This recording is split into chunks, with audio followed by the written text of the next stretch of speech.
Global skill development mission में आपका स्वागत है।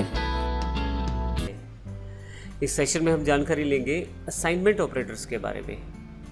यहाँ पे मेरे पास एक चार्ट बना हुआ है। यदि आप यहाँ लेफ्ट साइड देखें तो डिफरेंट तरह के असाइनमेंट ऑपरेटर मेरे पास अवेलेबल है। जैसे सबसे पहले सिंगल इक्वल का निशान है, वह एक असाइनमेंट ऑपरेटर है। यदि मुझे कोई वैल्यू असाइन करनी है किसी वेरिएबल में तो मैं इक्वल के निशान लगाकर कर सकता हूँ। जैसे यदि राइट हैंड साइड पे देखें तो यहाँ पे सबसे ऊपर एग्जांपल में x में 10 है और y में 5 है। लेकिन यदि मैं x इक्वल टू y कर दूँ तो y की जो वैल्यू है वो x में ट्रांसफ़र हो जाएगी।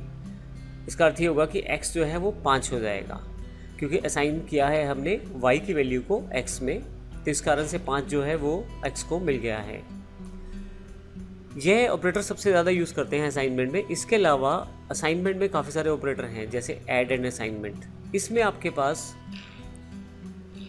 प्लस और इक्वल का निशान प्रयोग किया जाता है। सबसे अच्छी बात यह है कि आप इसमें डायरेक्टली प्लस कर सकते हैं।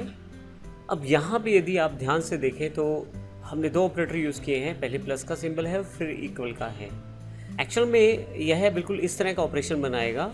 इसमें सबसे पहले लेफ़्ट साइड एग्जीक्यूट की जाएगी जिसमें x और y को जोड़ा जाएगा, क्योंकि प्लस का ऑपरेटर पहले है। फाइनली जो आउटपुट आएगा जो कि 15 है, क्योंकि x में 10 है y में 5 है, तो उसके पश्चात 15 की जो वैल्यू है फिर से x को असाइन हो जाएगी, तो आउटपुट आपके पास 15 यानी कि 15 आ जाएगा। आप सब्सट्रैक्ट एंड असाइनमेंट ऑपरेटर का यूज़ कर सकते हैं। सेम फंक्शन रहेगा, इसमें x 5 आ जाएगा। मल्टीप्लिकेशन में भी सबसे पहले मल्टीप्लाई किया जाएगा x को y से और फिर वही वैल्यू x में असाइन हो जाएगी। सेम डिवीज़न और मॉड्यूलस में भी सेम प्रोसेस रहेगा। तो इस तरह से आप आसानी से अपनी कोडिंग को कम कर सकते हैं असाइनमेंट ऑपरेटर्स के साथ।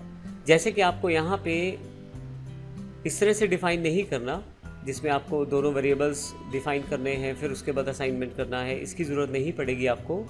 असाइनमेंट ऑपरेटर करते समय यदि आप ये ऐड एंड असाइनमेंट का प्रयोग करें तो आपके पास एक वेरिएबल लगाने का जो स्पेस है वो कम हो जाएगा और डायरेक्टली आप उसको ऐड करके सेम वेरिएबल में असाइन कर सकते हैं वैल्यू। आइए प्रैक्टिकल एस्पेक्ट में देखते हैं असाइन एग्जाम्पल डॉट जावा से। यहाँ मेरे पास पहले से काफ़ी सारी फाइल्स अवेलेबल हैं। यहाँ से मैं असाइन एग्जाम्पल डॉट जावा को डबल क्लिक करके ओपन कर लेता हूँ।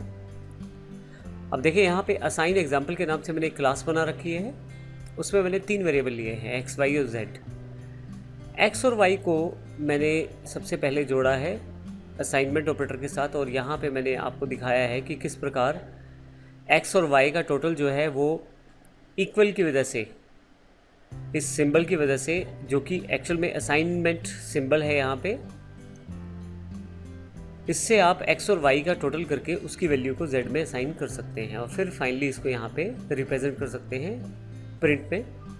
मैं इसको सबसे पहले एग्जीक्यूट कर लेता हूँ ताकि मेरे पास क्लियर हो जाए। तो असाइनमेंट जो है आप देखें 20 और 30 50 जो टोटल है यहाँ पे अवेलेबल हो गया है।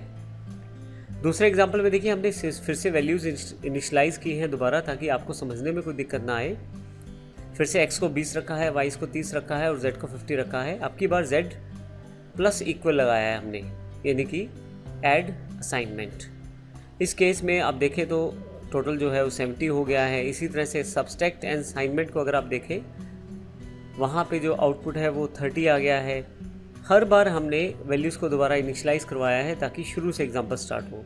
आप नहीं भी लगाएंगे तो कोई फ़र्क नहीं पड़ेगा, बट आउटपुट में आपको फिर थोड़ा समझना मुश्किल हो जाएगा। तो इस तरह से हमने डिफरेंट तरह के ऑपरेटर्स और असाइनमेंट को प्रयोग करके असाइन किया है, डिफरेंट तरह के एग्जाम्पल को यहाँ पे वर्कआउट किया है। आपके पास ये सारी फाइलें आपकी डीवीडी में अवेलेबल है, लेकिन अगर किसी कारण से डीवीडी में अवेलेबल नहीं है तो आप हमारी साइट से भी इसे डाउनलोड कर सकते हैं, smartosystems.in या isstword.com के डाउनलोड सेक्शन से। इस सेशन में हमने देखा असाइनमेंट ऑपरेटर क्या है और किस प्रकार से इन्हें प्रयोग किया जाता है। अगले सेशन में हम रिलेशनल ऑपरेटर की बात करेंगे और समझेंगे कि किस प्रकार जावा में उसको प्रयोग किया जाता है। धन्यवाद।